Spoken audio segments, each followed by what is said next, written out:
కాలం నీతో నడువదు, నిన్నడిగి ముందుకు సాగదు, సంకల్పం ఒకటే చాలదు, దానికి సమయం కూడా ఆయుధం.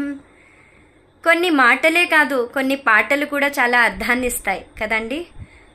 ఈ పాట వినగానే కరెక్టే కదా, కాలం మనల్ని అడిగి పయనం చేయదు, అలాగే మనల్ని అడిగి ఆగదు. ఈ శ్వాస ఇప్పుడుంది కానీ నెక్స్ట్ మినిట్ మనకి తెలియదు. గ్యారెంటీ లేని జీవితం, కానీ అంతా నాకే కావాలి, అంతా నాకే సొంతం అనుకుని చాలా స్ట్రాంగ్గా ఒక మనిషి ఉంటాడు. కానీ ఆ సృష్టికర్త, మనకి లైఫ్ని ప్రసాదించిన సృష్టికర్త ఈ నిమిషమే మనల్ని వెనక్కి పిలిస్తే, ఈ టెంపరీ లైఫ్లో నేను వచ్చిన పర్పస్ని సాల్వ్ చేశానా లేదా అని ప్రతి క్షణం ఒక మనిషి ఆలోచించాలి. ఎందుకంటే ఈ టెంపరీ లైఫ్ నుండి ఎటర్నల్ లైఫ్కి మనం ప్రయాణం చేయబోతున్నాం. ఇక్కడ నా రిజల్ట్ బాగుంటే అక్కడ రిజల్ట్ బాగుంటుంది.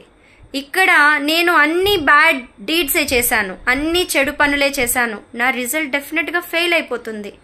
ఈ టెంపరీ లైఫ్లో కష్టపడి మళ్ళీ పర్మనెంట్ లైఫ్లో కూడా కష్టపడాలి అంటే అది మానవ నైజానికే వ్యతిరేకం.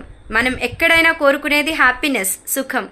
సో ఇక్కడ కష్టపడి కొన్ని మంచి పనులు చేస్తే అక్కడ హ్యాపీగా ఎటర్నల్ లైఫ్లో రిలాక్స్డ్గా బ్రతికేయచ్చు.